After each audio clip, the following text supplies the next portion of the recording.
The House now investigating ActBlue even harder, sending another follow-up letter questioning transactions and hinting that these are foreign transactions and bringing up the word foreign interference in this current election. And so this was a report over from Just the News, John Solomon, some background, and they tell us that the House panel is now demanding that ActBlue disclose some foreign money details. And this is the letter that they sent over August 28th from the Committee on House Administration. We've already covered several different letters that have gone to ActBlue. This is to the ActBlue CEO. Her name is Miss Regina Wallace Jones.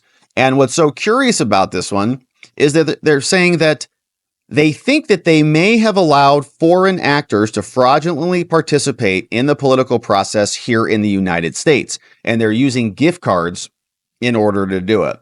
They say, as chairman, we have broad jurisdiction over this area, and I write today to demand info about how you guys verify your donors from foreign actors, primarily Iran, Russia, Venezuela, and China, to use ActBlue, your company, to launder illicit money into U.S. political campaigns happening clearly right now.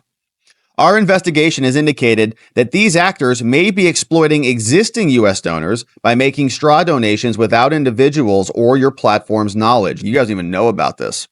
On October 31st, last year, almost a year ago to the day, the committee sent you a letter inquiring how ActBlue prevents contributions from foreign sources and whether it requires the CVV, which is that 3-digit number or 4-digit on the Amex, associated with the credit or debit card used by the contributor. In response, you explain your platform did not require contributors to provide their CVV when making an online contribution in all transactions. That means foreigners can use gift cards or participate. Now, following this concerning info, the committee sent a letter to the FEC requesting that you immediately, the FEC, initiate an emergency rulemaking process to require political campaigns to verify the CVV of donors who contribute online, and a rulemaking to prohibit political committees from accepting online contributions from gift cards or gift or credit or debit cards. This chairman says, I also introduced another act, which is called the SHIELD Act, the Secure Handling of Internet Electronic Donations Act, that would prohibit political committees from accepting online contributions from debit or credit cards without the disclosure of the CVV and the billing address associated with the card. The legislation would prohibit the acceptance and contributions from prepaid gift cards. The bill would also adopt a bipartisan legislative recommendation from the FEC to stop individuals from knowing, aiding, or abetting somebody making the name of a donation in the name of another person. Now we've got a comprehensive data analysis that has taken place. We've compared over 200 million FEC donation records with data on age, affiliation, number of donos, consumer purchasing power, and net worth. This study revealed several anomalies and mismatches in the FEC records, suggesting that foreign entities may be using these tactics to interfere with U.S. elections. Yep. And where's that money going? And where is it coming from? In light of the pressing need to protect the integrity of our upcoming elections, which are in a week, the committee has moved swiftly in its investigations and recently referred this matter to several state attorneys general for further investigation, including those in Arkansas, Florida, Missouri, Texas, Virginia. Additionally, we have continued to consult experts in money laundering, terrorism, finance, credit card processing to better understand how these foreign actors may be exploiting our political donation system. And so, as the committee continues to investigate this, we want to close these loopholes to stop foreign actors from influencing our elections. We demand this info from ActBlue. 1. All memos about the changes of your CVV verification policy since our last letter, all documents about contributions that you've processed via prepaid cards, including the breakdown of any cards originating from outside the United States or used through third-party payment processors that are not you. Also, anybody that you have actually deplatformed due to a decision not to process those, anybody you've kicked out already, all documents and memos that pertain to deplatforming entities where the source of the funding came from. So if you got rid of anybody, where'd the money come from? Why'd you deplatform them? And all documents about reports that have come from U.S. citizens about fraudulent or unauthorized donations. Now, the committee is in the process of subpoenaing the items listed above. So if you don't want to give it to us voluntarily, we're going to come get them. All right. Given the critical importance of safeguarding the upcoming election, we strongly urge you to expedite the response here. Immediate cooperation is essential to protect the integrity of our system and to stop foreign governments or people from interfering in our process.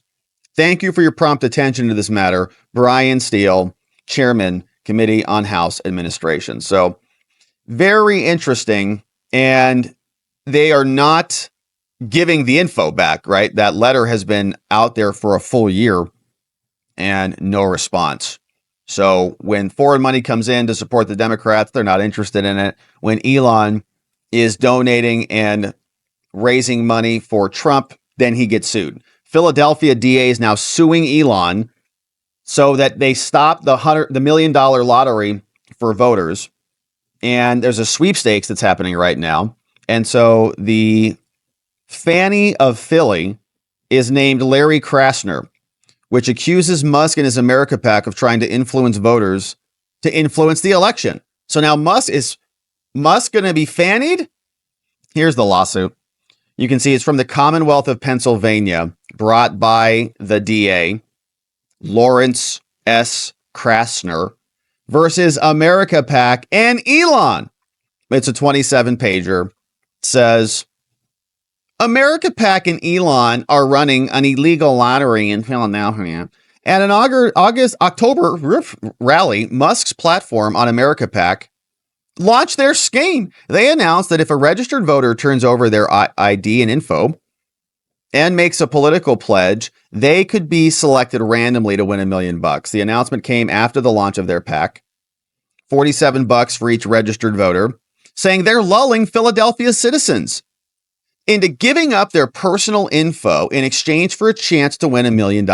That is a lottery, and it's unlawful. Under Pennsylvania law, you're not allowed to do this, and this is plainly not a lawful lottery. And so the lottery scheme violates the protection laws. It's illegal. This is not a case that they violated state or federal laws prohibiting vote buying.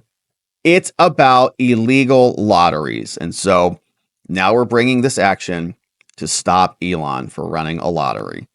It's going to irreparably harm Philadelphians by giving him $1 million. And it's going to tarnish the public's right to a free and fair election. Oh, give me a break. Is he going to sue George Soros, or did he sue Mark Zuckerberg? I don't think so. So we know how these things work.